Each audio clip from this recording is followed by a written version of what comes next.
Je donne la parole au représentant de l'Azerbaïdjan.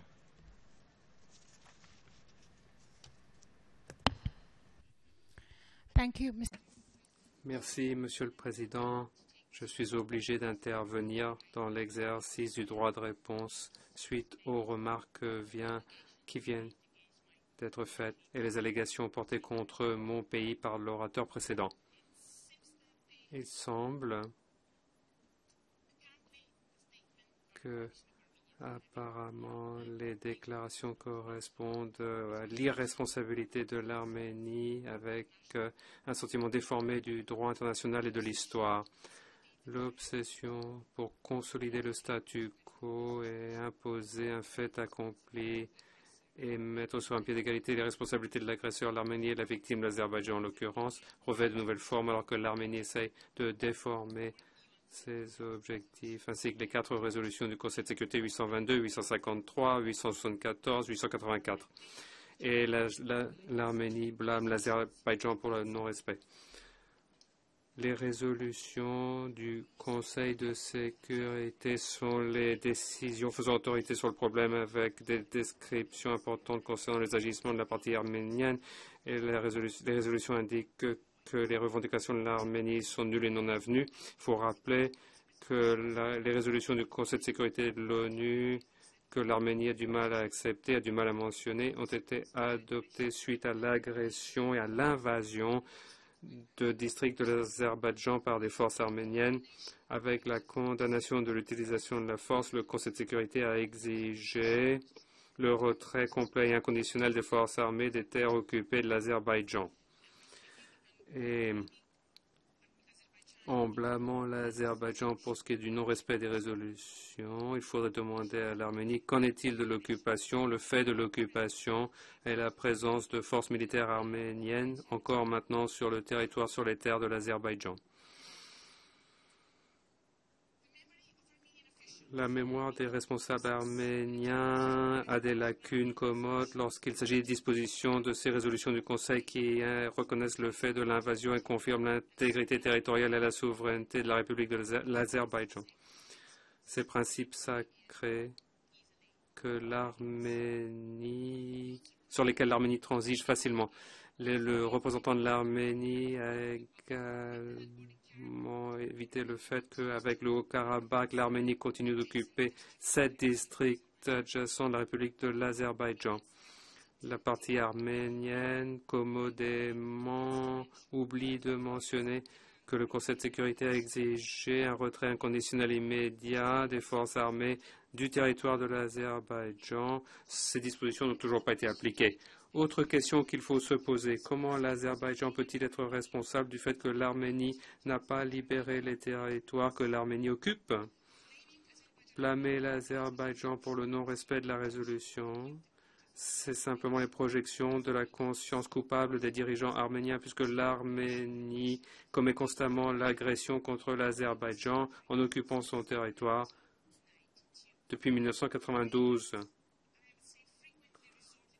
Et il y a l'argument préféré de la partie arménienne concernant le principe de l'autodétermination.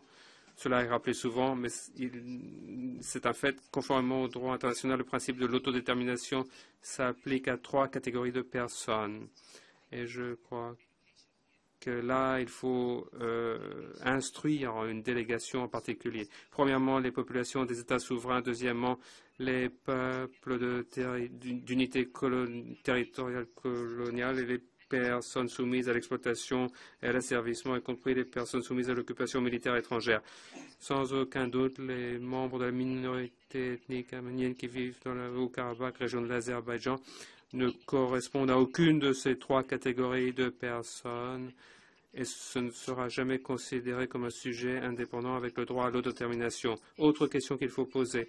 Combien de fois une nation peut-elle exercer le droit à l'autodétermination? L'Arménie existe et les Arméniens vivent sur le territoire. Monsieur le Président, l'on a mentionné le fait que l'Azerbaïdjan a répondu par l'agression. L'Azerbaïdjan ne peut pas répondre par l'agression car l'Azerbaïdjan, en l'occurrence, est la victime. Comment l'Azerbaïdjan peut-il être l'agresseur si le territoire de l'Azerbaïdjan est soumis à l'occupation? et si un citoyen sur 8 de la population est devenu un réfugié ou une personne déplacée. En ce qui concerne les observations concernant le respect de la décision et des résolutions d'organisations régionales, ce n'est pas étonnant que l'Arménie ne respecte pas les principes du droit international. Si l'Arménie remet en cause les dispositions, contredit les dispositions des résolutions du Conseil de sécurité, alors il n'est pas étonnant que l'Arménie puisse omettre les mentions et faire abstraction des décisions d'organisations régionales ou internationales.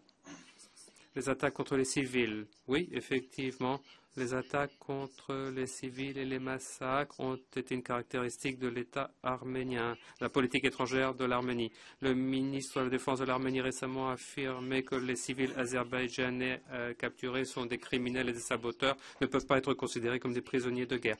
Il a déclaré que les crimes commis feront l'objet de poursuites selon nos lois et les normes internationales. C'était une citation.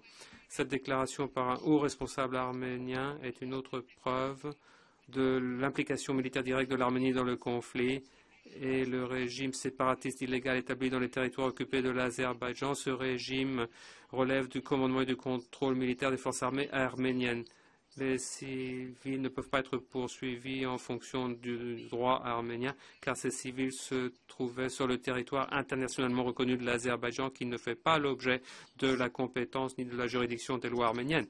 Il était également intéressant et étonnant d'entendre parler de la situation du rythme de développement et le respect des droits de l'homme en Azerbaïdjan. L'Arménie est un pays qui n'a pas d'antécédents brillants dans le domaine des droits de l'homme, ni du développement économique, ni la tolérance. L'Arménie remet en cause le développement de l'Azerbaïdjan, alors que l'Arménie est en retard sur l'Azerbaïdjan dans de nombreux domaines, compétitivité mondiale, indice de développement humain, pour ne mentionner que quelques exemples de l'avance prise par l'Azerbaïdjan sur l'Arménie. L'Arménie semble être perdue dans ses choix pour justifier sa politique avec la nécessité de la cohérence, bien que l'Arménie soit en dehors du droit international, et l'Arménie se présente pourtant comme la victime éternelle. Tout en niant son implication et son rôle dans le conflit, le gouvernement arménien affirme ouvertement que la région du Haut-Karabakh lui appartient, région de l'Azerbaïdjan, et le gouvernement arménien dit qu'il est garant de la sécurité au Haut-Karabakh. La question de ce que l'Arménie fournisse des garanties rejoint la stratégie de sécurité nationale de 2007 de l'Arménie. Aucune explication n'est fournie concernant ces garanties que nous incidents sur une partie du territoire de l'Azerbaïdjan. Comment ces garanties cadrent-elles avec le droit international? Aucune explication. Il est également étonnant d'entendre que l'Arménie est sidérée par les tensions ou l'attitude de la société azerbaïdjanaise envers l'Arménie. Pour la société azerbaïdjanaise, oui, l'Arménie, selon cette société, a perpétré des actes d'agression contre l'Azerbaïdjan, et donc les attentes de l'Arménie ne peuvent être différentes. L'Arménie continue d'occuper les terres de l'Azerbaïdjan. L'Arménie affirme être éprise de paix et souhaiter avoir des relations amicales avec tous les pays de la région, y compris l'Azerbaïdjan. Mais ces affirmations n'ont aucune valeur, aucun poids par rapport à sa politique d'expansion territoriale et d'annexion, même aux dépens de la sécurité et du bien-être de sa propre population. Dans une tentative de défendre la guerre en Azerbaïdjan, l'Arménie ne peut même pas nourrir sa propre population. Il y a une émigration sans précédent à partir de l'Arménie. Il y a une augmentation de la pauvreté, forte dépendance à l'égard de l'aide internationale et autres problèmes de développement. Et ça se trouve dans des rapports bien documentés d'organisations internationales. Donc ne mentionnons pas certains articles pro-arméniens et ensuite dire qu'il ne faut pas examiner ce que disent les médias de l'Azerbaïdjan. On invite la communauté internationale à examiner les faits. Oui, examinons tous les faits et faisons face aux faits. Il y a de l'agression, il y a de l'occupation du Haut-Karabakh et 7 autres districts adjacents de la République de l'Azerbaïdjan. À l'évidence, les dirigeants de l'Arménie devraient apprendre beaucoup de choses, y compris comment promouvoir la paix, la sécurité et de meilleurs niveaux de vie pour leur propre population. Je vous remercie, Monsieur le Président.